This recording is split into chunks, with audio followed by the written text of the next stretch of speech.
서울 고속터미널 대합실에는 주말 저녁 특유의 부산함이 가득했습니다. 형광등 불빛 아래로 수백 명의 사람들이 오가며 각자의 목적지를 향해 서둘러 발걸음을 옮겼습니다. 매표소 앞에는 긴 줄이 늘어서 있었고 근처 매점에서는 컵라면과 김밥 냄새가 뒤섞여 공기 중에 떠돌았습니다. 그 인파 사이로 한 노인이 천천히 걸어왔습니다. 노학수 72살. 그의 발걸음은 무겁고 조심스러웠습니다. 구겨진 네이비색 패딩 점퍼는 여러 번 빨아서 색이 발에 있었고 발에 신은 운동화는 밑창이 닳아 고무가 드러나 보였습니다. 오른손에는 세월의 때가 묻은 갈색 가죽 가방을 꼭 쥐고 있었습니다. 학수는 매표소 앞줄의 맨 뒤에 섰습니다. 주름이 깊게 패인 얼굴에는 피로가 역력했습니다. 흰 머리는 며칠째 감지하는 듯 기름기가 돌았고 수염도 깔끔하게 정리되지 않은 상태였습니다. 그는 가방을 바닥에 내려놓고 허리를 살짝 구부린 채 앞사람을 바라보았습니다. 옆줄에 서 있던 젊은 남자가 코를 찡그리며 친구에게 속삭였습니다. 야, 냄새 안 나? 어디서? 저기 할아버지 쪽에서. 진짜 오래된 냄새 같은데. 두 남자는 학수를 힐끗거리며 얼굴을 찌푸렸습니다. 학수는 그들의 시선을 느꼈지만 아무 말도 하지 않았습니다. 그저 가방끈을 더 꽉 움켜쥘 뿐이었습니다. 줄이 조금씩 앞으로 움직였습니다. 학수는 발을 질질 끌며 따라갔는데 뒤에 서 있던 중년 여성이 짜증스럽게 혀를 찼습니다. 아이고, 답답해. 빨리 좀 가세요. 학수는 고개를 돌려 미안하다는 듯 고개를 끄덕였습니다. 그의 눈가에는 수십 년간 쌓인 주름이 깊게 자리 잡고 있었습니다. 한때는 반짝이던 눈동자도 이제는 흐릿해 보였습니다. 드디어 학수의 차례가 되었습니다. 매표소 직원은 컴퓨터 화면만 바라본 채 건성으로 물었습니다. 어디 가세요? 진주로 가는 표 하나 주세요. 진주요? 언제 출발하는 걸로 할까요? 학수는 잠시 망설였습니다. 오랜만에 가는 길이었습니다. 아니, 정확히는 가야만 하는 길이었습니다. 가장 빠른 걸로 주세요. 직원이 키보드를 두드리며 대답했습니다. 오후 8시 반 출발이 가장 빠른 거예요. 요금은 25,000원입니다. 학수는 낡은 지갑을 꺼내 돈을 세어 건넸습니다. 1,000원짜리와 5,000원짜리가 뒤섞인 구겨진 지폐들이었습니다. 직원은 돈을 받으며 얼굴을 찌푸렸습니다. 할아버지, 줄 똑바로 서주시고요. 뒤에 사람들 많으니까 빨리 비켜주세요. 목소리에는 짜증이 섞여 있었습니다. 학수는 표를 받고 조용히 고개를 끄덕였습니다. 네, 고맙습니다. 그는 가방을 다시 들고 대기석을 찾아 천천히 걸었습니다. 주변 사람들의 시선이 따가웠지만 학수는 익숙한 듯 아무렇지 않은 표정을 지었습니다. 빈자리를 찾아 앉는 그의 모습은 어디서나 눈에 띄지 않으려 애쓰는 것 같았습니다. 플라스틱 의자에 앉은 학수는 시계를 확인했습니다. 출발까지 아직 1시간이 남았습니다. 그는 가방을 무릎 위에 올려놓고 두 손으로 꼭 감쌌습니다. 마치 소중한 무엇인가를 지키려는 듯한 모습이었습니다. 대합실의 소음이 그를 둘러쌌습니다. 아이들의 울음소리, 스마트폰에서 흘러나오는 음악, 사람들의 대화 소리가 뒤섞여 있었습니다.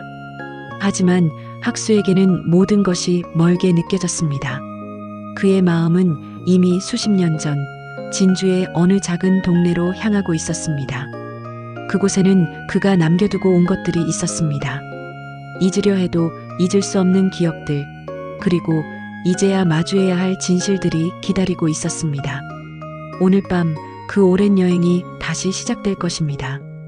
학수는 가방을 더 꽉 껴안았습니다. 그 안에는 단순한 짐 이상의 무언가가 들어 있었습니다. 누구도 상상하지 못할 비밀이 낡은 가죽 속에 조용히 숨어 있었습니다. 학수가 대기석에 앉은 지 10분쯤 지났을 때였습니다. 옆에 앉았던 젊은 여성이 자리에서 일어나며 중얼거렸습니다. 진짜 냄새 심하네. 다른 데 앉아야겠다. 그녀는 가방을 챙겨 다른 곳으로 이동했습니다. 학수는 그 모습을 지켜보다가 조용히 고개를 숙였습니다. 자신도 모르게 옷깃을 당겨 코 가까이 대어 보았습니다. 오래된 옷에서 나는 특유의 냄새가 났습니다. 미안합니다. 학수는 아무도 듣지 못할 작은 목소리로 혼잣말을 했습니다. 그때 매표소 쪽에서 소란이 일었습니다. 한 중년 남성이 목소리를 높이고 있었습니다. 아니, 왜 표가 없다는 거야? 인터넷으로 예약했다고. 죄송합니다, 손님. 시스템을 다시 확인해 보겠습니다. 직원은 당황한 듯 키보드를 연거푸 두드렸습니다. 그 옆 창구에서 아르바이트를 하고 있던 김나연이 상황을 지켜보고 있었습니다. 23살의 나연은 대학교 3학년으로 학비를 벌기 위해 주말마다 터미널에서 일했습니다. 나연은 혼란스러운 상황을 정리하려고 애쓰는 동료를 돕다가 문득 대기석에 홀로 앉아있는 학수를 발견했습니다. 그의 외로워 보이는 뒷모습이 눈에 들어왔습니다. 잠깐만 기다려주세요. 나연은 고객에게 말한 후 학수에게 다가갔습니다. 어르신, 혹시 불편하신 건 없으세요? 학수는 고개를 들어 나연을 바라보았습니다. 젊은 여직원이 자신에게 말을 거는 것이 의외였습니다. 아니, 괜찮네. 고맙네, 젊은 양반. 표는 제대로 끊으셨어요? 어디로 가세요? 진주로 가려고. 오랜만에 가는 길이네. 나연은 학수의 목소리에서 묘한 그리움을 감지했습니다. 고향을 그리워하는 사람들의 목소리를 많이 들어봤기 때문에 알 수 있었습니다. 아, 진주요. 좋은 곳이죠. 가족분이 계세요? 학수는 잠시 말을 멈췄습니다. 그의 눈동자가 흔들렸습니다. 글쎄, 이제는 잘 모르겠네. 나연은 더 이상 묻지 않았습니다. 대신 미소를 지으며 말했습니다. 출발까지 시간이 좀 있으니까 편하게 계세요. 뭔가 필요하시면 말씀하세요. 나연이 돌아가려는 순간 학수가 조심스럽게 말했습니다. 혹시 화장실이 어디인지 알 수 있을까? 아, 네. 저쪽 끝에 있어요. 제가 안내해 드릴게요. 나연은 학수를 화장실까지 안내했습니다. 학수가 화장실에 들어간 사이 나연은 근처 자판기에서 따뜻한 차 한 캔을 뽑았습니다. 자신의 용돈에서 1,000원을 꺼낸 것이었습니다. 화장실에서 나온 학수는 나연이 기다리고 있는 것을 보고 놀랐습니다. 아가씨, 왜 기다리고 있었어요? 이거 드세요. 날씨가 차가워서 몸을 좀 녹이시라고요. 나연은 따뜻한 차를 건넸습니다. 학수는 당황한 표정으로 손을 저었습니다. 아니, 이런 걸. 괜찮네. 받을 수 없어. 괜찮아요. 진주까지 길이 멀잖아요. 드세요. 학수는 나연의 따뜻한 눈빛을 마주 보았습니다. 오랫동안 경험하지 못했던 친절이었습니다. 손이 떨리며 차를 받아들였습니다. 고맙네. 정말 고마워. 학수의 목소리는 떨렸습니다. 나연은 그의 감정을 눈치채고 밝게 웃었습니다. 천만에요. 좋은 여행 되세요. 두 사람이 대기석으로 돌아오는 길에 주변 사람들의 시선이 따라왔습니다. 한 중년 여성이 친구에게 속삭였습니다. 저 직원, 왜 저런 사람한테 친절하게 굴어? 괜히 오해받을 텐데. 그러게. 요즘 젊은 애들은 상황 파악을 못해. 나연은 그런 말들을 들었지만 신경 쓰지 않았습니다. 학수를 대기석에 앉게 한 후 자신의 업무로 돌아갔습니다. 학수는 따뜻한 차를 한 모금 마시며 나연의 뒷모습을 바라보았습니다. 그녀는 다른 고객들에게도 똑같이 친절했습니다. 나이나 외모에 관계없이 모든 사람을 존중하는 모습이었습니다. 참 좋은 아이로구나. 학수는 혼잣말을 중얼거리며 차를 조금 더 마셨습니다. 몸이 따뜻해지자 마음도 조금 편안해졌습니다. 하지만 동시에 복잡한 감정이 솟아올랐습니다. 오늘 같은 친절을 언제 마지막으로 받아봤을까? 생각해보니 기억이 나지 않았습니다. 지난 몇 년간 그는 투명인간처럼 살아왔습니다. 사람들은 그를 보지 않으려 했고 그 역시 사람들의 시선을 피해 살았습니다. 하지만 오늘 이 젊은 여직원은 달랐습니다. 그녀는 겉모습이 아닌 사람 자체를 보려고 했습니다. 그런 사람이 얼마나 되겠습니까? 학수는 무릎 위에 가방을 내려다보았습니다. 가방 속에는 모든 것을 바꿀 수 있는 힘이 들어 있었습니다. 하지만 그 힘을 쓸 때가 되었을까? 아니면 이대로 조용히 진주로 가서 모든 것을 정리해야 할까? 마음속에서 갈등이 일었습니다. 오랫동안 숨겨왔던 진실을 드러낼 것인가? 아니면 계속 이 모습으로 살아갈 것인가? 나연의 친절은 그에게 새로운 가능성을 보여주었습니다. 버스 출발 안내 방송이 나왔습니다. 진주행 오후 8시 30분 출발 버스 승객 여러분, 3번 승강장으로 나와주시기 바랍니다. 학수는 자리에서 일어났습니다. 결정을 내려야 할 시간이 왔습니다. 그는 가방을 꽉 쥐고 승강장을 향해 걸었습니다. 하지만 그의 발걸음은 더 이상 무겁지 않았습니다. 마음속에서 무언가가 변화하고 있었습니다. 오늘 받은 작은 친절이 그 변화의 시작이었습니다. 학수는 승강장으로 가는 길에 한 번 더 뒤를 돌아보았습니다. 나연이 여전히 고객들을 응대하고 있었습니다. 그녀의 모습을 마음에 새기며 학수는 중요한 결심을 했습니다. 진실을 말할 때가 왔다고. 학수는 3번 승강장으로 향하다가 갑자기 걸음을 멈췄습니다. 승강장 입구에서 몇 명의 승객들이 그를 바라보며 수군거리는 소리가 들렸습니다. 저 할아버지 진주까지 가나 봐. 버스 안에서 냄새 날 텐데. 옆자리 앉기 싫겠다. 기사님한테 말해볼까? 학수의 발걸음이 무거워졌습니다. 버스 기사는 승객들의 시선을 받으며 다가오는 학수를 보더니 난감한 표정을 지었습니다. 할아버지, 표 확인 좀 해보겠습니다. 기사의 목소리는 냉랭했습니다. 학수가 표를 건네자 기사는 유독 오래 들여다보았습니다. 진주까지 맞네요. 그런데 할아버지, 기사는 목소리를 낮춰 말했습니다. 다른 승객들 생각해서라도 좀 뒷자리에 앉아주시면 안 될까요? 학수는 고개를 끄덕였습니다. 버스에 올라타면서 승객들의 시선이 따가웠습니다. 몇몇은 코를 막거나 자리를 옮기려고 했습니다. 가장 뒷좌석에 앉은 학수는 창밖을 바라보았습니다. 터미널 대합실이 점점 멀어져 갔습니다. 나연의 모습도 이제 보이지 않았습니다.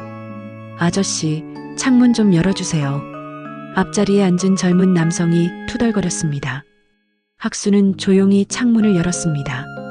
차가운 바람이 들어와 몸을 떨게 했지만 아무 말도 하지 않았습니다. 버스가 출발한 지 1시간쯤 지났을 때였습니다. 휴게소에 들렀는데 승객 대부분이 내려서 담배를 피우거나 화장실을 이용했습니다. 학수도 화장실을 가려고 일어섰는데 한 승객이 기사에게 다가가는 것이 보였습니다. 기사님, 저 할아버지 때문에 너무 힘들어요. 다른 차로 옮겨주실 수 없나요? 글쎄요. 이미 출발한 상황이라. 냄새도 냄새지만 뭔가 좀 이상해 보이지 않아요? 혹시 몸이 아픈 건 아닌지. 학수는 그 대화를 들으며 화장실로 향했습니다. 거울에 비친 자신의 모습을 보니 승객들의 반응이 이해되었습니다. 며칠 동안 제대로 씻지 못한 얼굴, 헝클어진 머리, 낡은 옷차림. 누가 봐도 초라한 노인이었습니다. 이래서야 학수는 찬물로 얼굴을 씻었습니다. 하지만 근본적인 해결책이 되지는 못했습니다. 그는 거울 속 자신을 바라보며 깊은 한숨을 쉬었습니다. 휴게소에서 버스로 돌아가는 길에 학수는 우연히 기사와 몇몇 승객들의 대화를 엿들었습니다. 정말 곤란하네요. 진주까지 아직 2시간이나 남았는데 우리가 뭔가 할 수 있는 방법 없나요?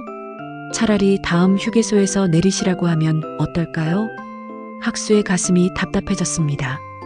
자신 때문에 다른 사람들이 불편해하고 있다는 것이 견디기 힘들었습니다. 그렇다고 중간에 내릴 수도 없는 상황이었습니다. 진주에 가야 할 이유가 있었기 때문입니다. 버스에 다시 올라탄 학수는 가방을 무릎에 올려놓고 깊게 생각했습니다. 이대로 진주까지 가야 하나? 아니면 다른 방법을 찾아야 하나? 그때 가방 속에서 뭔가 바스락거리는 소리가 났습니다. 학수는 조심스럽게 가방을 열어보았습니다. 안에는 누렇게 바랜 서류 봉투가 들어있었습니다. 승객들은 여전히 그를 의식하며 불편해했습니다. 한 중년 여성은 아예 좌석을 바꾸려고 기사에게 요청했습니다. 기사님, 정말 못 참겠어요. 뭔가 방법이 없을까요? 학수는 그 말을 들으며 마음을 굳혔습니다. 더 이상 이런 식으로는 안 되겠다고 생각했습니다. 그는 천천히 자리에서 일어나 앞으로 걸어갔습니다. 잠깐만요. 학수의 목소리가 버스 안에 울렸습니다. 승객들이 모두 그를 바라보았습니다. 제가 말씀드릴 게 있습니다. 학수는 가방에서 서류 봉투를 꺼냈습니다. 봉투는 세월의 때가 묻어 있었지만 안에 들어있는 내용물은 그것과는 전혀 다른 가치를 지니고 있었습니다. 잠깐, 할아버지가 뭘 하려는 거지? 한 승객이 의아해하며 중얼거렸습니다. 학수는 봉투를 열어 안에 있는 서류들을 꺼내기 시작했습니다. 첫 번째로 나온 것은 두툼한 주식 증권서였습니다. 대기업 이름이 선명하게 인쇄되어 있었습니다. 저건 뭐지? 승객들이 웅성거리기 시작했습니다. 두 번째로 나온 것은 대주주 확인서였습니다. 여러 회사의 이름과 함께 상당한 지분율이 적혀 있었습니다. 잠깐, 저거 진짜야?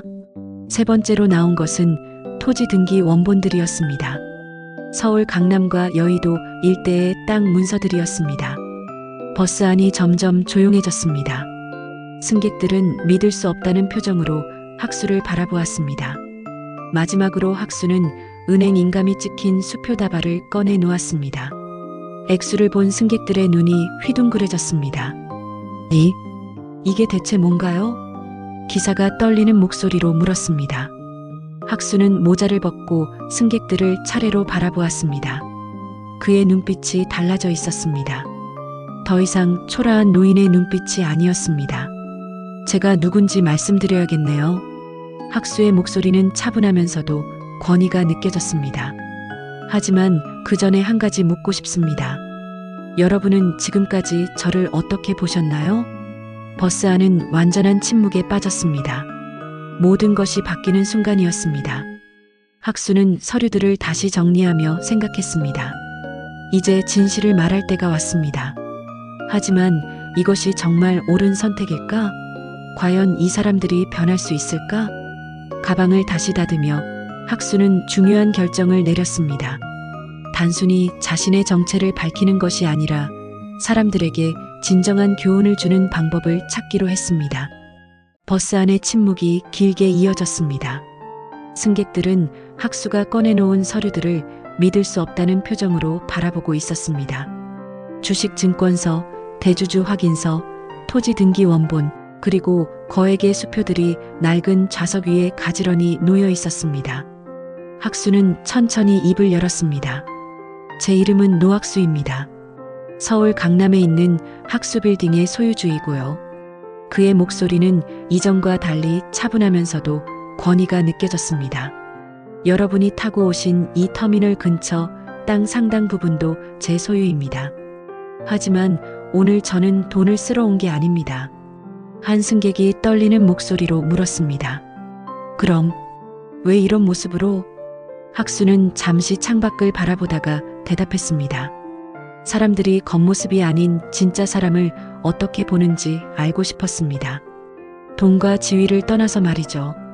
버스 기사가 당황한 채로 말했습니다. 죄송합니다. 저희가 너무 무례했습니다. 아니에요. 당연한 반응이었어요. 학수는 고개를 저었습니다. 저도 똑같았으니까요. 사람을 겉모습으로 판단하는 것이 얼마나 잘못된 일인지 깨닫지 못했어요. 중년 여성 승객이 얼굴을 붉히며 사과했습니다. 정말 죄송해요. 저희가 선입견을 가지고 괜찮습니다. 오히려 저에게 큰 교훈을 주셨어요. 학수는 서류들을 다시 정리하기 시작했습니다. 사실 오늘 터미널에서 한 젊은 직원을 만났습니다. 김나연이라는 분이었는데요. 그는 나연과의 만남을 천천히 이야기했습니다. 따뜻한 차 한 잔을 건네주던 순간 진심 어린 배려를 보여주던 모습들을 되짚어 나갔습니다. 그분은 달랐어요. 제 외모나 냄새에 개의치 않고 한 사람으로 대해주더군요. 승객들은 조용히 학수의 이야기를 들었습니다. 몇몇은 고개를 숙이며 자신들의 행동을 반성하고 있었습니다. 제가 오늘 이런 일을 한 이유는 단순합니다. 진정한 분은 통장 잔고에 있는 게 아니라는 걸 보여드리고 싶었어요. 학수는 가방에서 명함 하나를 꺼냈습니다. 다음 주부터 장학재단을 만들려고 합니다. 어려운 환경에서도 따뜻한 마음을 잃지 않는 젊은이들을 돕는 일을 하려고요. 젊은 남성 승객이 조심스럽게 물었습니다. 그 김나연 씨도? 네. 그분과 함께 이 일을 시작하려고 합니다. 학수의 얼굴에 온화한 미소가 번졌습니다. 돈이 많다고 해서 훌륭한 사람이 되는 건 아니에요. 사람을 어떻게 대하느냐가 그 사람의 진짜 가치를 보여주는 거죠.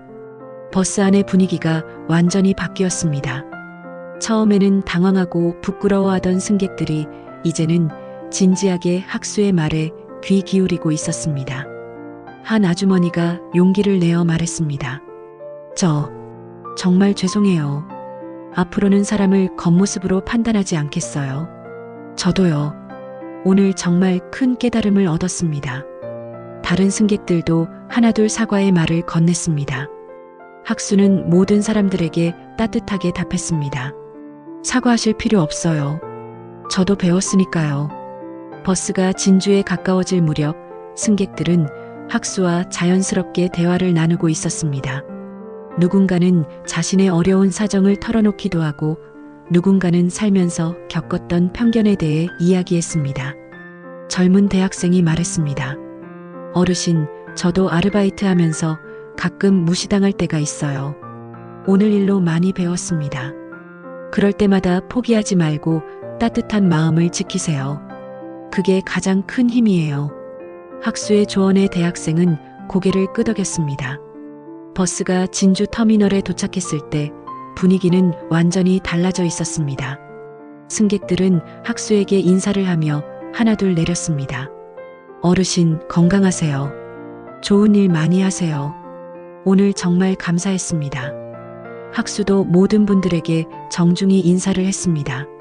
마지막으로 버스에서 내리면서 학수는 기사에게 말했습니다. 오늘 고생 많으셨어요. 덕분에 좋은 시간이었습니다. 기사는 깊이 고개를 숙였습니다. 저야말로 정말 많이 배웠습니다. 진주 터미널에 홀로 서 있는 학수를 바라보며 떠나가는 버스 안의 승객들은 창문 너머로 손을 흔들었습니다. 학수도 그들에게 손을 흔들어 주었습니다. 차가운 진주의 밤 공기를 마시며 학수는 깊은 생각에 잠겼습니다. 오늘 하루 동안 많은 것을 배웠습니다. 사람의 진정한 가치는 돈이나 지위가 아닌 다른 곳에 있다는 것을, 그리고 작은 친절이 얼마나 큰 변화를 만들 수 있는지도 깨달았습니다. 내일 서울로 돌아가면 나연을 찾아가야겠다고 생각했습니다. 그리고 약속한 장학재단 일도 시작해야 했습니다. 학수는 가방을 들고 천천히 걸었습니다. 이제 그의 발걸음은 가볍고 희망에 차 있었습니다. 진주의 밤하늘에는 별들이 반짝이고 있었습니다. 새로운 시작을 알리는 것처럼 오늘 버스에서 만난 사람들도 분명 변할 것입니다. 그들이 다른 사람들에게 오늘의 경험을 전할 것이고 작은 변화들이 모여 더 큰 변화를 만들어낼 것입니다. 학수는 미소를 지었습니다. 진정한 분은 나누는 데 있다는 것을 이제야 완전히 이해했습니다. 한 달 후 서울 고속터미널은 여전히 바쁜 일상으로 가득했습니다. 하지만 매표소 근처에는 새로운 변화가 있었습니다. 작은 안내판 하나가 세워져 있었습니다. 학수 장학재단 상담소 운영 중. 나연은 본래 업무를 마친 후 매주 이곳에서 장학금 신청자들을 상담하고 있었습니다. 어려운 환경에서도 꿈을 포기하지 않는 젊은이들을 돕는 일이었습니다. 다음 분 들어오세요. 상담실 문이 열리며 한 대학생이 들어왔습니다. 아르바이트를 하며 야간 대학에 다니는 22살 청년이었습니다. 안녕하세요. 장학금 신청하려고 왔습니다. 네, 앉으세요. 차 한 잔 드릴까요? 나연은 따뜻한 미소로 차를 건넸습니다. 그 모습은 한 달 전 학수에게 차를 건네던 때와 똑같았습니다. 오후 늦게 상담이 모두 끝나자 학수가 나타났습니다. 이제 그는 깨끗한 양복을 입고 있었지만 여전히 온화한 미소를 지었습니다. 오늘도 고생 많았어요. 아니에요. 보람 있는 일이에요. 나연이 서류를 정리하며 답했습니다. 오늘 몇 분이나 오셨나요? 12분이요. 모두 정말 열심히 살고 계세요. 학수는 고개를 끄덕였습니다. 그의 마음에는 한 달 전 진주행 버스에서 만난 사람들이 떠올랐습니다. 그 후로 몇 명의 승객들이 연락을 해왔습니다. 자신들도 작은 나눔에 참여하고 싶다고 했습니다. 나연 씨, 고마워요. 뭐요? 당신이 아니었다면 이런 일을 시작하지 못했을 거예요. 나연은 부끄러운 듯 웃었습니다. 저는 그냥 당연한 일을 했을 뿐이에요. 그 당연한 일이 가장 어려운 거예요. 학수는 창밖을 바라보았습니다. 터미널에는 여전히 많은 사람들이 오가고 있었습니다. 각자의 사연을 안고 어디론가 떠나는 사람들이었습니다. 앞으로도 이 일을 계속하겠어요? 나연이 물었습니다. 물론이죠. 이제야 진짜 살 이유를 찾았으니까요. 학수의 대답은 확신에 차 있었습니다. 그날 저녁 학수는 혼자 집으로 돌아가는 길에 편의점에 들렀습니다. 계산대에 서 있는 것은 나이든 아르바이트생이었습니다. 구부정한 허리, 주름진 손이 눈에 띄었습니다. 안녕하세요. 학수가 따뜻하게 인사했습니다. 아르바이트생은 놀란 듯 고개를 들었습니다. 아, 네, 안녕하세요. 오늘 많이 힘드셨죠? 아니에요. 괜찮습니다. 학수는 물건값을 내며 말했습니다. 추운데 몸 조심하세요. 고맙습니다. 아르바이트생의 얼굴에 미소가 번졌습니다. 작은 관심이었지만 하루의 피로를 덜어주는 말이었습니다. 편의점을 나서며 학수는 생각했습니다. 한 달 전까지만 해도 이런 사람들을 지나쳐버렸을 것입니다. 보려고 하지 않았고 관심도 없었습니다. 하지만 이제는 달랐습니다. 모든 사람에게는 각자의 이야기가 있다는 것을 알게 되었습니다. 그리고 작은 관심과 배려가 얼마나 큰 힘이 되는지도 깨달았습니다. 집에 도착한 학수는 서재에 앉아 일기를 썼습니다. 오늘도 많은 사람들을 만났다. 꿈을 포기하지 않는 청년들, 묵묵히 일하는 사람들, 모두가 소중한 존재들이다. 나는 이제야 진정한 부가 무엇인지 안다. 돈이 아니라 사람과 사람 사이의 따뜻한 마음이다. 창밖으로 서울의 밤 경치가 보였습니다. 수많은 불빛들이 반짝이고 있었습니다. 각각의 불빛 뒤에는 누군가의 삶이 있었습니다. 학수는 미소를 지었습니다. 내일도 터미널에 가서 나연과 함께 일할 것입니다. 도움이 필요한 사람들을 만나고 작은 희망을 나누는 일을 계속할 것입니다. 진주행 버스에서 시작된 변화는 이제 많은 사람들에게 퍼져나가고 있었습니다. 학수가 만난 승객들도 각자의 자리에서 다른 사람들을 더 따뜻하게 대하고 있었습니다. 작은 친절이 만든 기적이었습니다. 그리고 그 기적은 아직 끝나지 않았습니다. 매일매일 새로운 이야기가 써지고 있었습니다.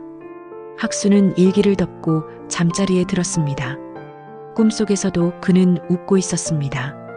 진정한 부를 찾은 사람의 평안한 잠이었습니다. 이상 마지막까지 시청해주신 모든 분들께 진심으로 감사드립니다.